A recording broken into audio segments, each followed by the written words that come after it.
You're listening to the Brian Donahue Podcast, a production of Trekking Jesus, boldly going into the farthest reaches of the galaxy with the gospel of Jesus Christ.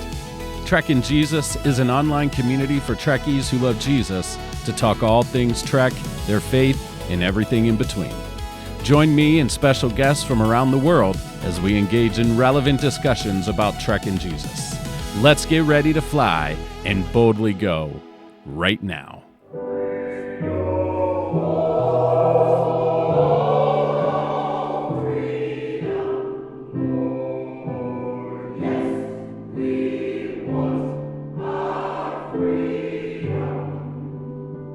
What you're listening to is a recording I made on March 28th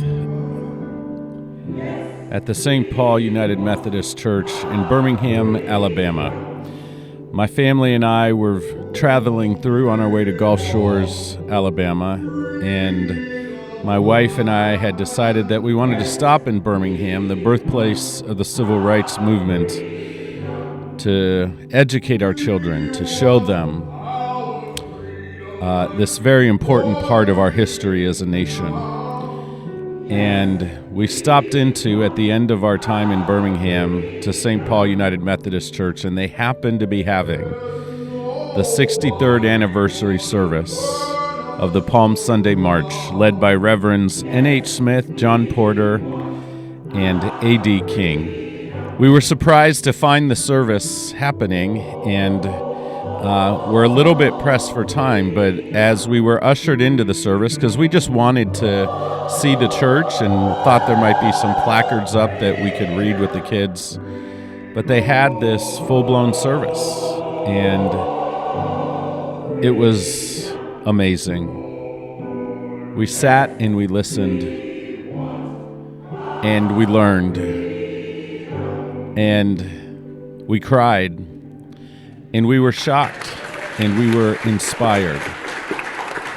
I can't even describe to you the pride I have as a parent as my kids listened and responded to what happened way back in the 60s.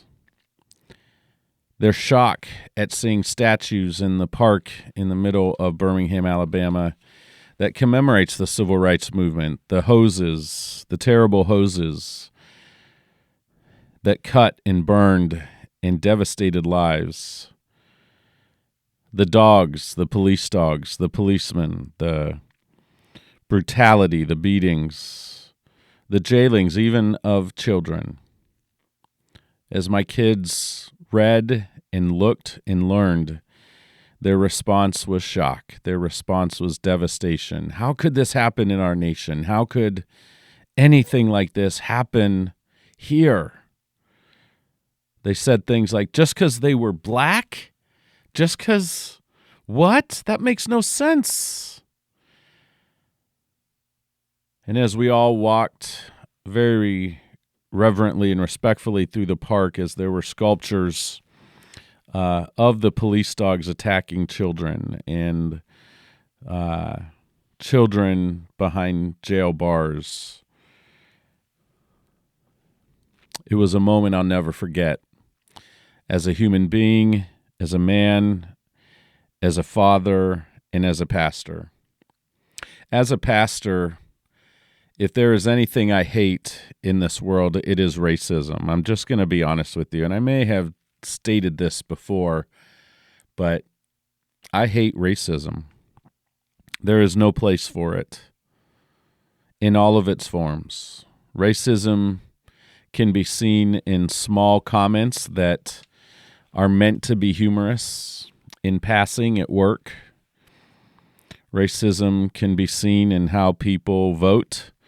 Racism can be seen by the very bitter and hateful words and actions spewed by people at another people, regardless of who's doing it. Racism is evil.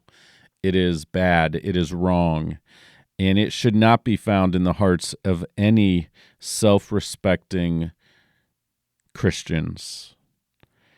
And I also think that's true for Trekkies. I think if we really believe and are attracted to Star Trek for its ideals, then there should be no place in the heart of a Trekkie for racism. But especially for us who call ourselves Christ followers. How can this hateful thing exist in our hearts? Regardless of how it got there, and we can explain away how racism thrives. It is a taught thing.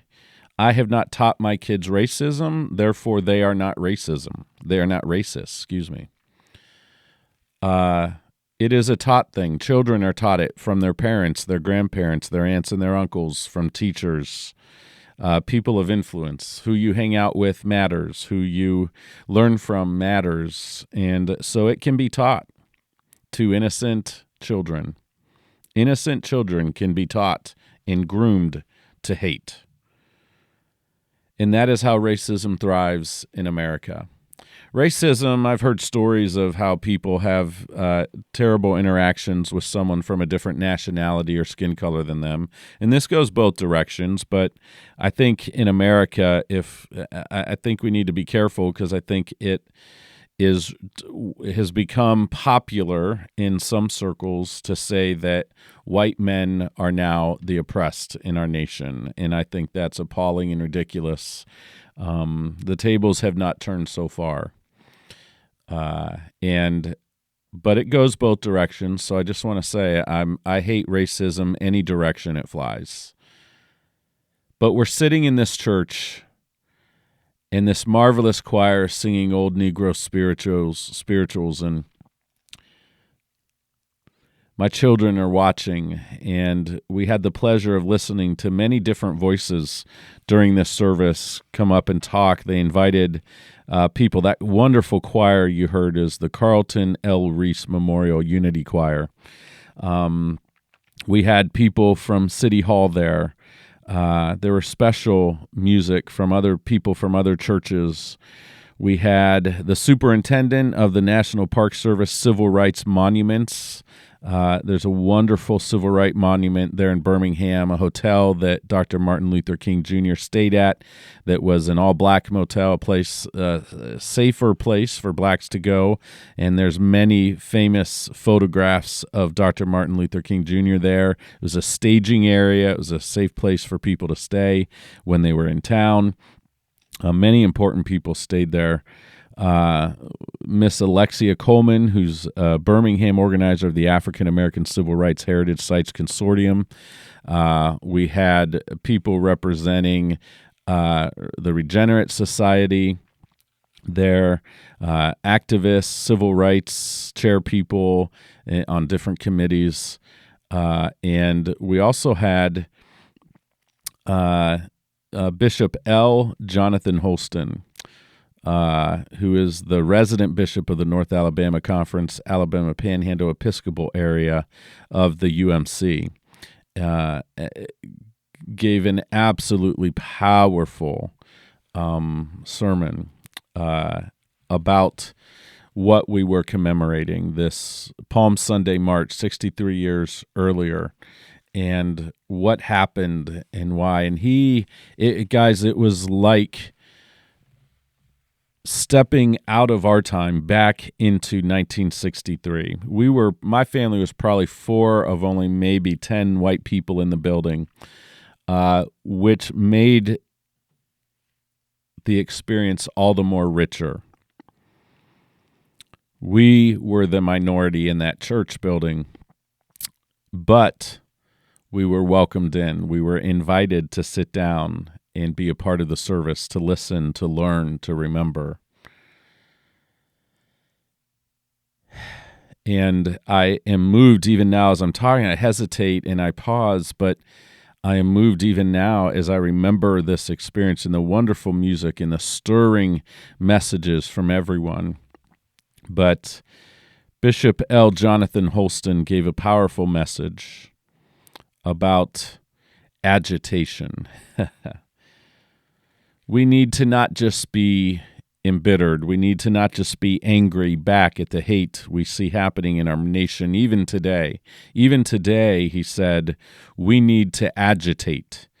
We need to demonstrate peacefully. The echoes of Dr. Martin Luther King Jr. and the peace and love movement of the civil rights, where they allowed themselves to be sprayed with hoses. They did not retaliate. They taught their people how to cover their faces and how to tuck and how to get into a fetal position when they were being beaten to help block some of the blows. They were taught how to peacefully demonstrate, and that they would get beaten and they would get arrested, and they were not to fight back.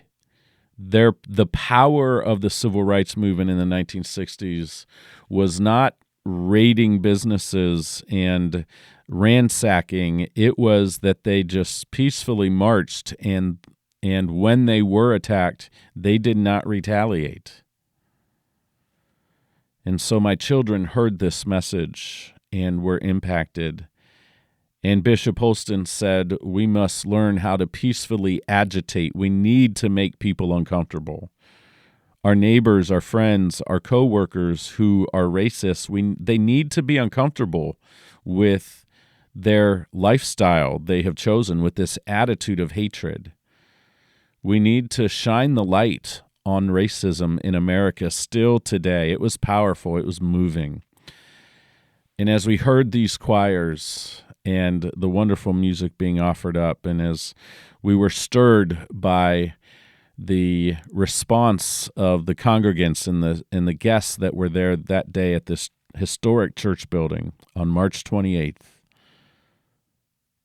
and as we heard Pastor Reverend Marion Royston direct people, they were going to do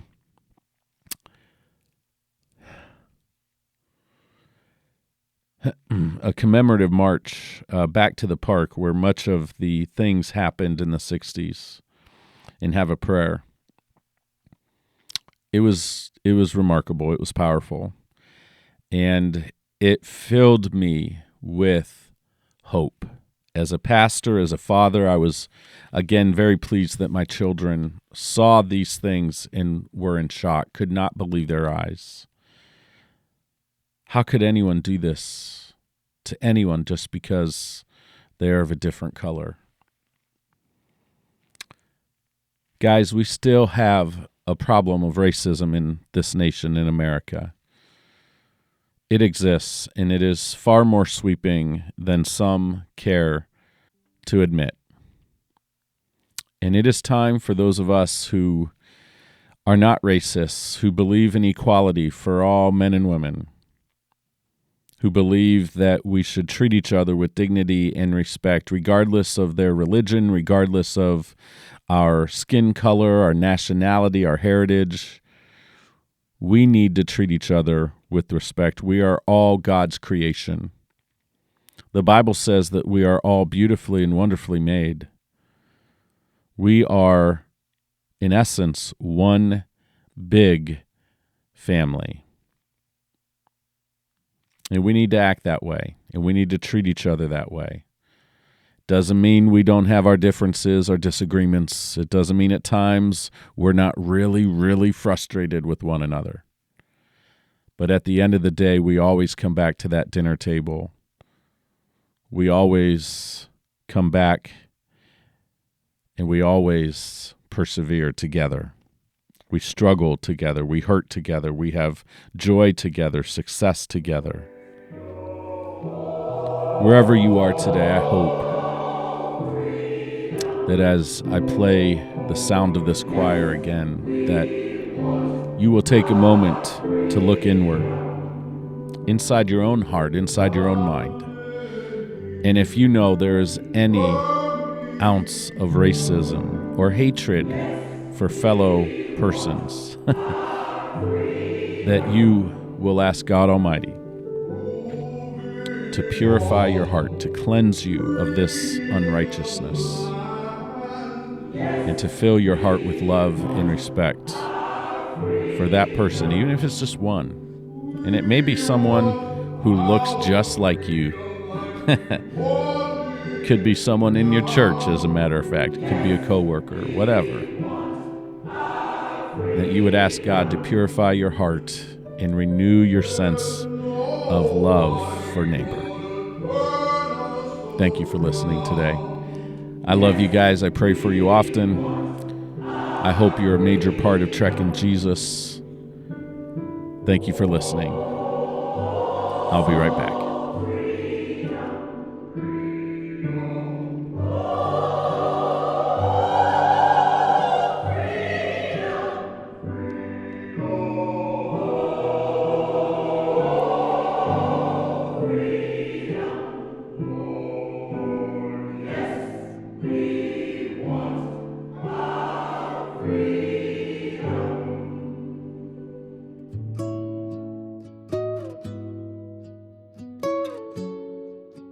So this episode might feel a little bit different to you, and rightly so, as I've got some things on my heart. I had this incredible experience in Birmingham, Alabama with my family, and it just doesn't seem right to just come on and talk about like favorite episodes of Star Trek. There's nothing wrong with that, of course, and I could have made that decision and nobody would have thought twice about it.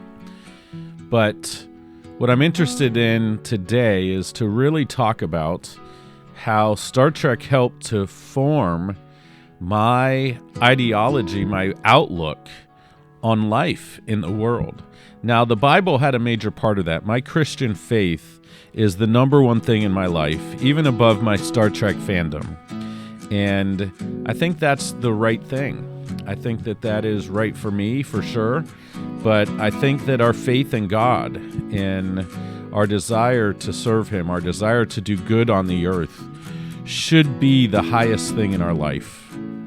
And Star Trek, I think, does a great job of encouraging that, of encouraging us to live in such a way that we put the needs of our fellow humans ahead of our own. That we serve each other, we love each other, we respect each other, we honor each other, and we honor these differences too.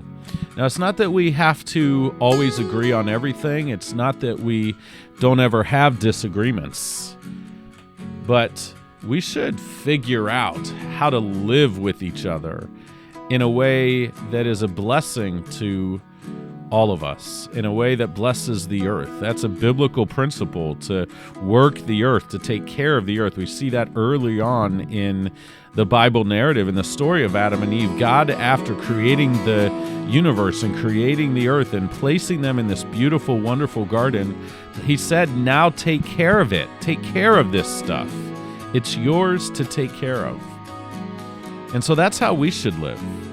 And so I come off this amazing, life-changing, eye-opening experience in Birmingham, Alabama, and I'm thinking about my faith. I'm thinking about my children's faith, my wife's faith. I'm thinking about how this should affect how we live moving forward. We should live differently than before that experience. And I tell you, I've got a fire in my heart and my soul to make sure that I speak out against racism, to make sure that I stand up for those that are feeling the effects of that. But I want to share with you today kind of a different angle in talking about Star Trek. Normally we would do, why the heck is this your favorite Star Trek episode of all time? But for this episode, I want to kind of go down memory lane.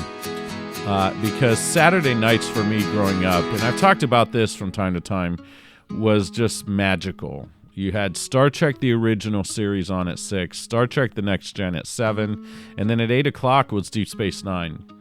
And there were just enough years and time there where that was just, I didn't want to miss Saturday night in front of the television for my Star Trek.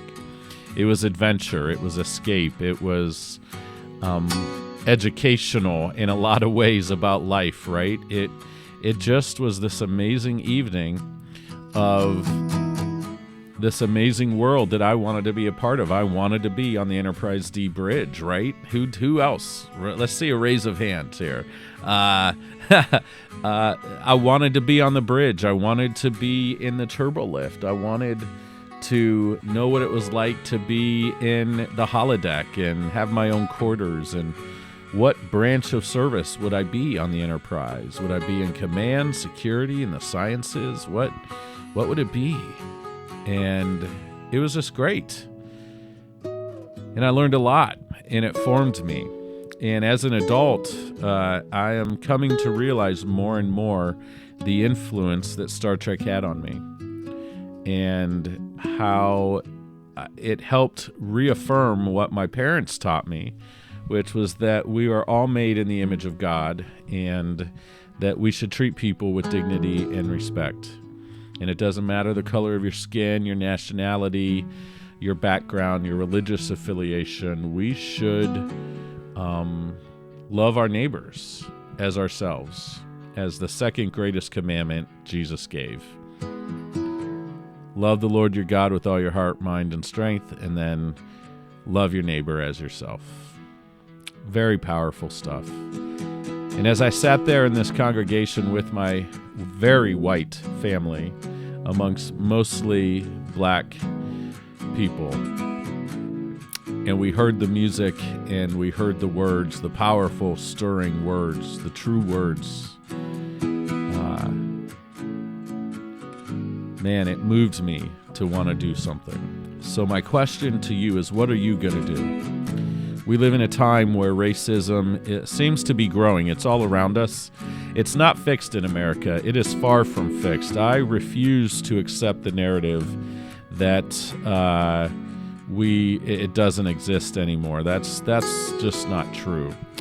It is rampant in different areas. There's different towns, even around where I live, that are known for being quite racist. And that says something. But we let it go. We drive through those towns, or we just let it go. And listen, my heart is for anybody who is racist themselves in any way. It doesn't matter if you're white, racist to African Americans. It doesn't matter if you're African American, racist to white. I want to love you, and I want to talk with you, and I want to hear your story. I want to know why you feel the way you do and learn about that and care about how you feel. But I also want to speak truth into your life. I want to tell you that there is a better way. I want to tell you that you don't need to hang on to this hatred and this violence in your heart against your fellow humans. It's just not necessary. It's hurting you as much as it is hurting anyone else who you are racist for or against, or who you just simply hate. Maybe it's not a racism thing. Maybe it's just a hate thing. Maybe you have people in your life that you hate, that you get aggravated with, that you treat differently, that you do not respect, that you do not treat with dignity. It is time to let this thing heal. It is time to wipe hatred away from us, to reject it. And so what are you going to do? How are you going to be a part of the problem? Not just the finger pointing, not just the declarations. Like, there is a time for protest. There's a time for demonstration. There's a time for sit-ins. There's a time to speak. There's a time to defend, a time to go on the offensive, a time to rally. Yes. But how are you going to live differently? And the Bible talks about something very important. Jesus gave one of the greatest sermons of all time, the greatest sermon of all time, and in that sermon, he talked about how can you deal with the speck in your brother's eye when you have a big old plank, a big old piece of wood in your own eye. In order to help your brother first, you must help yourself. And so I encourage you today, whoever you are, even if you would never, ever in a million years say that you are anyone who has any ounce of racism in you, examine your own heart. If it's not racism, it might be you hate someone with just a vengeance and just passion, and or it could be another people group. It could be someone of a different religion than you. Maybe someone has hurt you in the past. Let's examine our own hearts, our own lives, and ask God to help us heal, to help us forgive, and to help us treat those people with more dignity and respect. Again, especially if you've been hurt, if someone has done violent things to you, I'm not talking about living with, having coffee with. Like, I'm not saying you become best friends with them, but I'm just saying that in your heart, you forgive them and you are doing your best to move on with your life and to not let that keep you from enjoying the good things there are every day to enjoy. Does that make sense? I hope that makes sense. I hope that this resonates with you, as whether you're a Christian and a Star Trek fan, or just a Star Trek fan, just a Christian. I think these things can resonate. I think these things can be true for us. I think these are things that we should work on trying to attain and to get better at day in and day out. And guys, it's a journey. It is a journey to grow, to learn, to gain wisdom, to grow our knowledge, to grow our understanding and compassion. Those things can grow just like a flower grows, just like the grass grows. Those things can grow in us. You may not be there today, but tomorrow's another day for you to grow and for you to learn. So let's be good humans. Let's boldly go into all the world. Keep on trekking. Live long and prosper, my friends.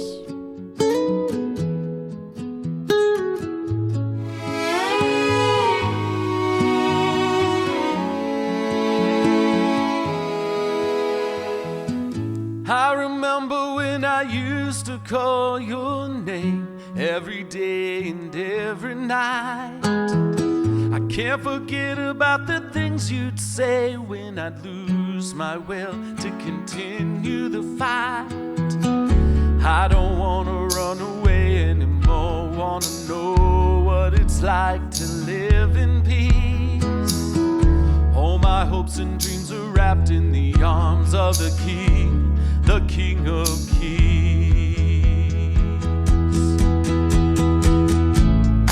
Jesus, I know that you love me, but I can hardly believe it, that you would give up your life for me when I know I don't deserve it. Jesus, may this song bring you glory in its imperfection. See that you are holy in spite of my limitation. I remember what you did for me when I was working hard at digging my own grave. I was drowning in the darkest sea, now realizing that I had become a slave. I'm so tired of feeling lost and alone, need to find a way to swallow my own pride. I know you're waiting for me to come home. When I open up my eyes and realize, Jesus, I know that you love me, but I can hardly believe it. You would give up your life for me when I know I don't deserve it.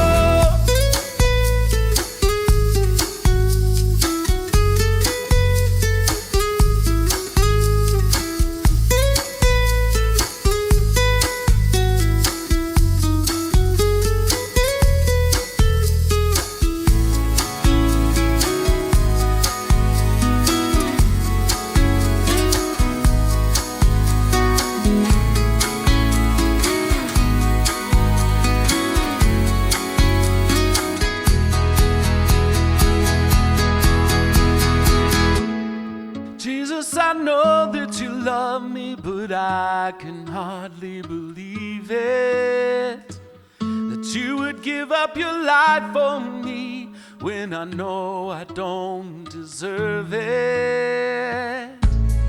Jesus, may this song bring you glory in its imperfection. Let the world see that you are holy in spite of my limitation.